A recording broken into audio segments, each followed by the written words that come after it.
pada episode sebelumnya, yang menceritakan bagaimana Tiongkok secara mengejutkan mampu memberikan perlawanan yang sangat kuat terhadap Jepang. Kejadian ini secara tidak langsung membuka mata dunia. Untuk itu, yang belum paham jalan ceritanya bisa menonton part 1 dan part 2-nya terlebih dahulu. Setelah melihat betapa besarnya keinginan Jepang untuk menguasai Tiongkok, berbagai negara barat akhirnya mulai menyadari bahwa koloninya di Asia Tenggara yang kaya akan sumber daya alam tidak lama lagi juga akan menjadi target Jepang. Jepang dalam militernya tentu membutuhkan berbagai sumber daya alam seperti minyak, biji besi, karet, dan lain-lain untuk keperluan militernya. Dan beruntungnya, sumber daya alam tersebut sangat melimpah di wilayah Asia Tenggara. Ketakutan negara-negara Eropa menjadi kenyataan pada musim panas tahun 1940, di mana Jepang mulai datang ke Indochina yang sedang berada di bawah kekuasaan Vichy Prancis dan mulai menguasai Vietnam Utara. Kesempatan ini dimanfaatkan Jepang dengan mulai mengkudeta satu persatu wilayah kekuasaan Vichy Prancis di Indochina hingga ke selatan.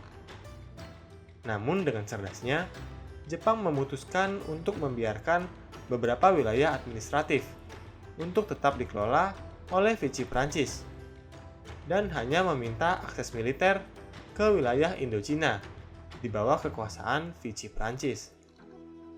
Namun pada akhirnya, Indochina seutuhnya menjadi milik Jepang setelah kejatuhan Prancis di Eropa pada bulan Juni. Pada tahun yang sama, Jepang juga menandatangani Tripartite Pact dengan Italia dan Jerman. Perjanjian ini merupakan perjanjian defensif, di mana tiga negara ini harus memberikan dukungan militer jika salah satu negara menerima serangan dari pihak luar. Invasi French Indochina ini membuat Inggris, Belanda, dan Amerika semakin khawatir. Inggris khawatir dengan Malaysia dan Singapura. Belanda khawatir dengan Hindia Belanda, sedangkan Amerika dengan Filipina. Para sekutu mencoba melakukan usaha demi melemahkan Jepang agar mereka tidak dapat menginvasi koloninya di Asia Tenggara. Karenanya, Amerika melakukan embargo terhadap Jepang yang membuat mereka memiliki keterbatasan sumber daya alam seperti minyak. Namun kejadian ini justru semakin mendorong Jepang untuk menginvasi Asia Tenggara, karena disinilah sumber daya alam tersebut didapatkan, seperti minyak di Hindia Belanda dan biji besi di Malaya. Untuk menyerang Asia Tenggara, maka Jepang harus menghajar Filipina dan Hawaii, karena jika tidak, Amerika dapat melakukan serangan sayap. Alasan inilah yang membuat Pearl Harbor diserang, dan dimulainya pelaksanaan invasi di beberapa bagian Asia Tenggara oleh Jepang pada akhir 1941. Pada tanggal 8 Desember 1941, sehari setelah penyerangan Pearl Harbor, Presiden Franklin Delano Roosevelt dari Amerika mengumumkan pernyataan peperangan terhadap Jepang. Karena Tripartite Pact, Jerman dan Italia menyatakan perang terhadap Amerika 3 hari kemudian, yakni 11 Desember 1941. Dengan deklarasi perang ini, dapat dibilang bahwa Amerika Serikat secara resmi sudah memasuki Perang Dunia Kedua. Hal ini justru membuat Jepang menjadi lebih ingin sigap dan cekatan untuk menghajar pasukan sekutu di Asia Tenggara. Terlebih lagi, para sekutu belum memiliki banyak waktu untuk berkoordinasi dengan baik. Koordinasi yang tidak baik dan keegoisan masing-masing negara dalam mempertahankan wilayahnya kelak akan menjadi kunci kemenangan Jepang di Asia Tenggara. Konflik kepentingan ini membuat para komando dari setiap negara tidak memiliki hubungan yang baik. Terlebih lagi, Jepang dengan sangat cepat sudah menginvasi Tarakan serta menguasai banyak wilayah di belahan Asia. Jepang juga sudah mendarat di Ambon, Kalimantan, dan Sulawesi. Melihat Jepang semakin merajalela, Sekutu meresponnya dengan cepat mendirikan Abdacom pada Januari 1942. Abdacom dipimpin oleh Marsekal Inggris yang bernama Sir Archibald Wavell. Namun seperti yang sudah dikatakan sebelumnya, setiap negara memiliki kepentingannya masing-masing. Amerika bersikeras bahwa Filipina adalah daerah yang paling penting untuk dilindungi, dan Inggris berpikir bahwa Malaya dan Singapura merupakan wilayah yang paling penting. Belanda tak lain berpikir Hindia Belanda. Sedangkan Australia berpikir bahwa yang terpenting adalah bagaimana Jepang tidak bisa menginvasi Australia. Dengan ini, Australia menginginkan pertahanan yang lebih kuat di bagian timur Asia Tenggara. 15 Februari 1942, Jenderal Inggris Arthur Percival menyerah kepada Jenderal Yamashita. Hal ini berarti Inggris sudah kehilangan Singapura dan Malaya. Ini juga merupakan kabar buruk bagi Abda, karena Sumatera yang kaya akan minyak sudah ada di depan mata Jepang. Para sekutu sadar bahwa Jepang mengincar persediaan yang berada di Hindia Belanda, terlebih karena mereka sedang krisis bahan bakar. Maka, jika sampai Sumatera jatuh, mereka akan melakukan taktik bumi hangus. Hal ini membuat landasan terbang Pangkalan Benteng menjadi target utama dalam operasi Jepang demi melakukan transportasi perbekalan. Pada pertengahan Februari, Jepang sudah mendekati Palembang dan Pelaju. Maka dari itu, seperti yang sudah direncanakan, taktik bumi hangus pun dilaksanakan.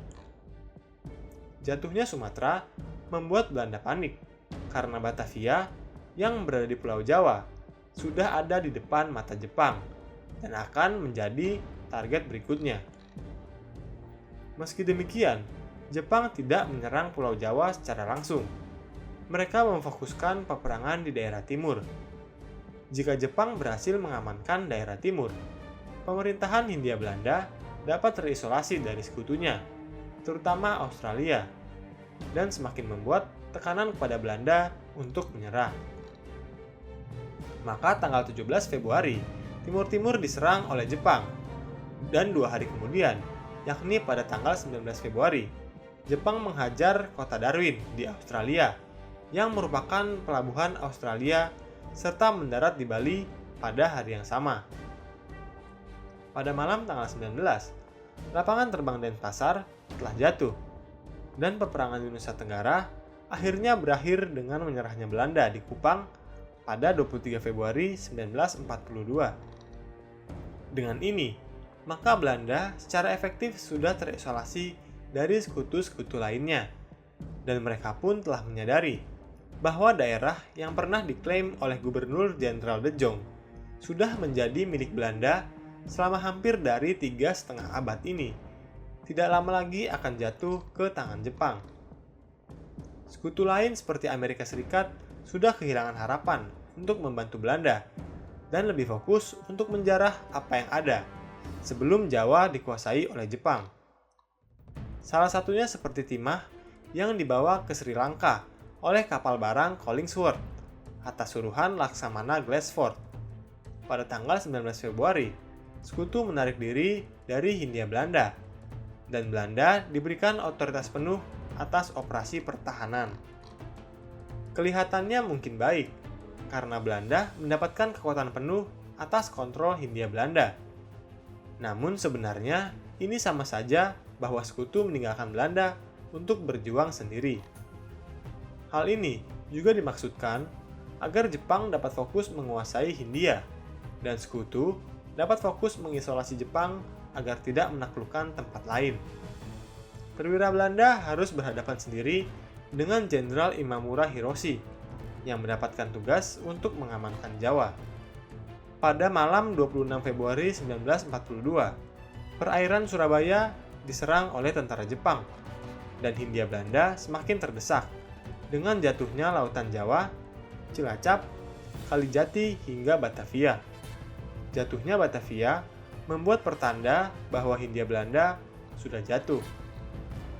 Maka dari itu, Belanda menyerah tidak sampai 1 bulan sejak taktik bumi hangus di Pelaju, yakni 8 Maret 1942 di Kalijati. Gubernur Jenderal Hindia Belanda, Carja van Strakenborg, menyerah kepada para komandan tentara Jepang. Setelah hampir 3,5 abad, berakhirlah penjajahan Belanda di Hindia Belanda. Amerika pun akhirnya juga menyerah di Filipina pada tanggal 6 Mei 1942. Hal ini sangat memalukan karena Amerika sebagai kekuatan adidaya harus menyerah di Asia, mengikuti Prancis, Inggris, dan Belanda. Tentara Jepang di Asia sama seperti Jerman di Eropa yang terlihat tak terkalahkan. Letjen Jonathan Wainwright menyerahkan Filipina kepada Jepang, sedangkan Jenderal MacArthur yang terkenal kabur ke Australia, karena sekarang hanya Australia yang menjadi tempat pengungsian bagi pemimpin komandan sekutu. Kekuatan Jepang yang sangat superior di Asia Tenggara tidak semata membuat sekutu kehilangan akal. Perang yang sementara telah dimenangkan oleh Jepang, menimbulkan suatu titik balik dari panggung teater Pasifik dalam Perang Dunia Kedua. Hai, bantu kami dalam memproduksi lebih banyak konten sejarah dengan mengklik tombol subscribe. Dan jangan ragu untuk memberikan saran, komentar, atau pertanyaan. Terima kasih.